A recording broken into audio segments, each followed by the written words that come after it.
Salut à tous et bienvenue sur la chaîne YouTube de Trial Magazine. On se retrouve aujourd'hui à Sommières pour tester la toute nouvelle Electric Motion Factor E.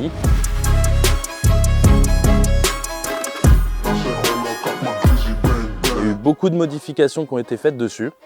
Et aujourd'hui, du coup, on va essayer cette moto avec James Gonzalez de JRS Racing qui va nous apporter son analyse, lui qui a travaillé sur beaucoup de motos, qui a développé énormément de motos. Donc James, je crois que c'est à peu près une première pour toi que tu c'est une, on va dire que c'est une vraie première pour un vrai test. J'ai pu tester la moto de certains clients qui sont venus chez moi, mais pas vraiment, voilà, je ne me suis pas vraiment focalisé sur les paramètres, etc. C'était plus une histoire de suspension. Je suis assez impatient de pouvoir tester ça un peu à la façon VTT électrique et e-bike, avec un peu tous les paramètres à pouvoir bouger, et puis surtout voilà, une moto avec 4 vitesses, un nouveau moteur, petit, compact, performant. On revient rapidement, mais ouais, ils ont une nouvelle boîte de vitesse avec 4 vitesses dessus. Ils ont aussi énormément rétréci le moteur, donc maintenant il est juste sur cette petite partie-là, comparé à ce gros bloc qu'on avait sur l'ancien modèle. Il y a quand même pas mal de nouveautés à tester. Il y a un choix de 2 batteries disponibles, parce qu'il y a une nouvelle batterie sur cette machine. On va aller tester tout ça, et puis on fera un petit point en fin de vidéo. Voilà, donc les premiers tours de roue là sur l'Electric Motion. Ça marche très bien.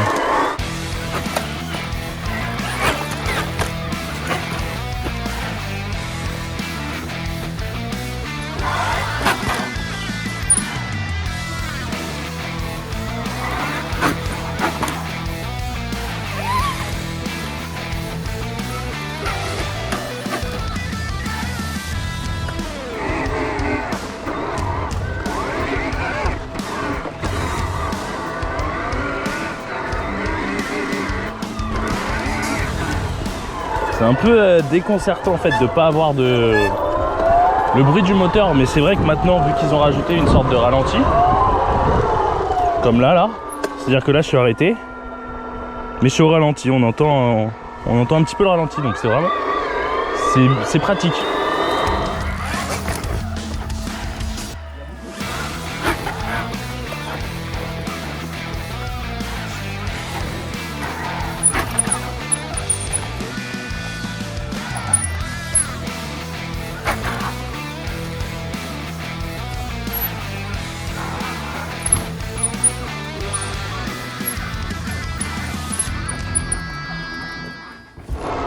Pour ma part, je trouve qu'on se retrouve vraiment assez proche d'une moto thermique.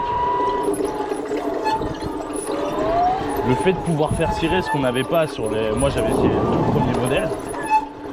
On n'avait pas vraiment cet embrayage. C'est vrai que c'était pas très pratique.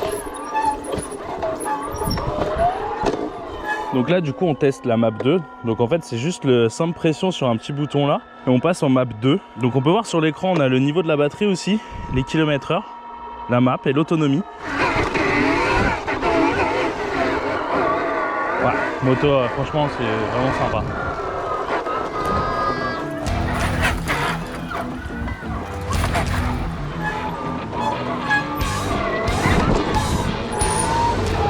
Bon bah voilà, ça y est, on a roulé avec les deux motos. Donc on a roulé avec la Factor E, qui est le nouveau modèle qu'on vous a présenté en tout début de vidéo. Et on a un petit peu comparé avec la E-Pure Race, qui est l'ancien modèle. Donc comme ça, on avait vraiment deux motos qui sont pour le coup un peu différentes.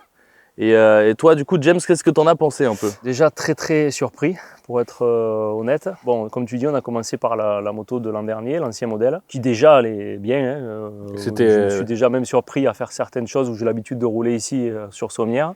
Mais c'est vrai que de suite, en montant sur cette moto, déjà la position de conduite, alors on était bien sur l'autre, mais sur celle-là, je me suis trouvé déjà un peu mieux en position. Bah, c'est ça, et puis en plus, on a aussi on a toujours les 3 maps, donc ouais. 1, 2, 3. Ouais, c'est ça.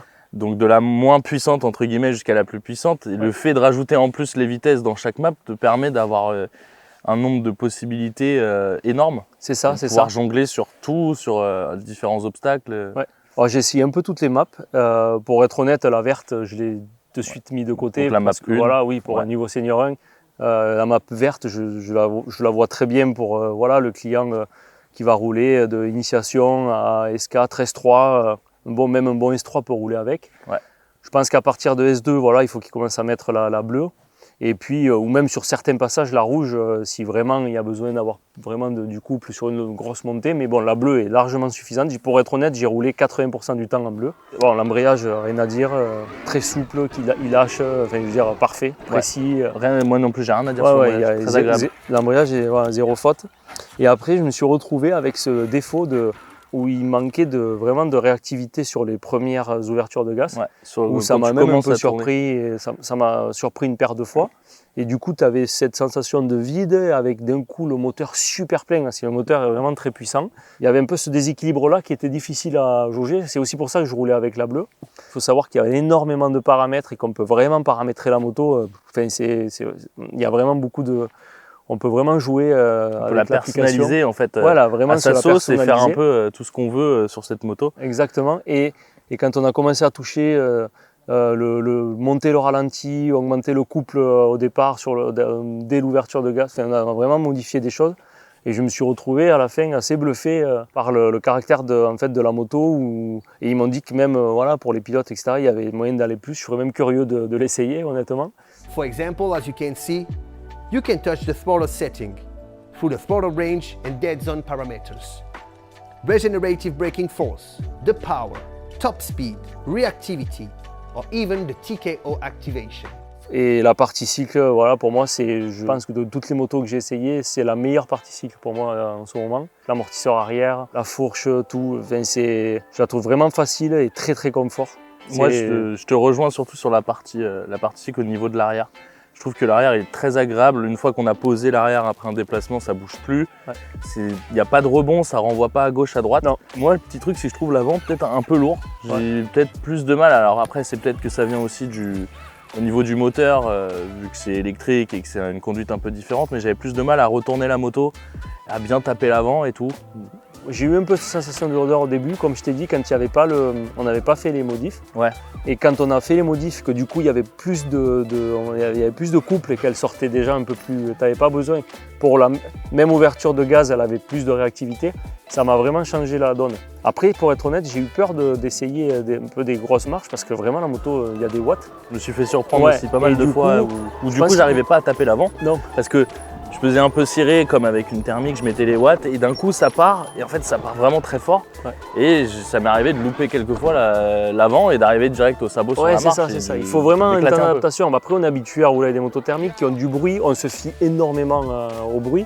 Mais quand même je vois qu'en 1 heure de temps, quand je vois ce que j'arrivais à faire, même sur la roue arrière, des petits passages techniques sur des marches et tout, je pense que c'est sûr que tu t'habitues, c'est certain. J'ai été très longtemps sceptique sur l'électrique, pour être honnête, et je le suis de moins en moins.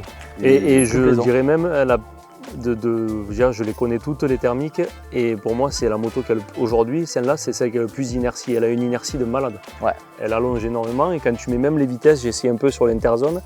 Quand tu mets la 3 à la 4 et que la 4, il y a un couple il y a vraiment du couple, quoi. La seule chose c'est ça, c'est vraiment le tout bas où il faudrait qu'elle ait un peu plus de force, et puis voilà, il faut s'y habituer, mais un grand pas qui a été assez fait, bluffé. Ouais, je suis d'accord. On va parler un peu de l'autonomie. On a roulé, je pense, pas loin de 2 heures, non? Un peu moins de 2 heures. Je pense qu'un compteur de moto, 1 heure et quart, je pense, 1h20. Mais j'ai 58%. C'est ça, voilà, c'est ce que j'allais dire. On est parti, la moto était à 99%, donc elle était quasiment pleine. Ouais. On a roulé tous les deux dessus, elle a quand même bien enchaîné, parce qu'on n'a pas vraiment fait de pause. Non. Et voilà, il te reste 58%, sachant que c'est la batterie 1.8 et pas la grosse, la 2.5 je crois. Si on avait eu la batterie même un peu plus grosse, on serait à 72 ou 75%. Donc c'est-à-dire qu'il y a quand même une bonne autonomie qui aujourd'hui va nous permettre... Je suis même assez bluffé. Ça va te permettre largement de faire plus d'un tour en trial. Et de pouvoir enchaîner sur une compétition, quoi, facilement. Oui. Comme on l'a dit au début, donc il y a une boîte de vitesse maintenant sur cette moto, une boîte de 4 vitesses. Moi personnellement, j'ai principalement roulé uniquement avec la 1 et la 2. Je pense que sont les vitesses vraiment à plus utiliser avec cette moto. Pour la 3, la 4, ça va vraiment être pour de l'interzone, pour faire plus de la rando. Juste, voilà, il y a un défaut, c'est un peu le bruit. On entend beaucoup maintenant qu'il y a une boîte à vitesse, etc. On entend quand même beaucoup quand on coupe gaz sur le moment d'inertie, quand elle relâche. Et des fois, à des moments, tu entends beaucoup un peu le bruit de la boîte et de l'embrayage. voilà, comparé pour dire de l'ancienne, c'est la chose, de suite quand je suis monté dessus, c'est la première chose que j'ai entendue et sentie.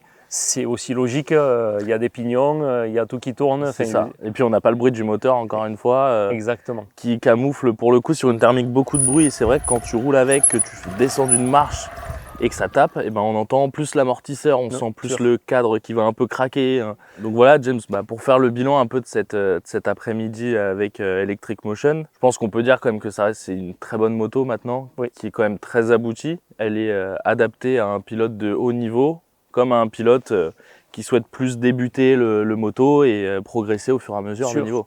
Et l'avantage de cette moto, c'est qu'en fait, pour la même, on va dire, entre guillemets, cylindrée, via l'application, tu as la possibilité d'avoir une moto pour vraiment des gens qui sont vraiment débutants, aux pilotes élite.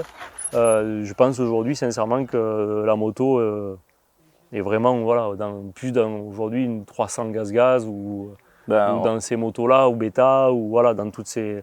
Je pense qu'aujourd'hui, elle pourrait aller sans problème dans un comparatif avec ces motos-là. Et surtout que c'est une moto, au final, qui est très évolutive et qu'on peut adapter à tout type de conduite. Et surtout à son pilotage.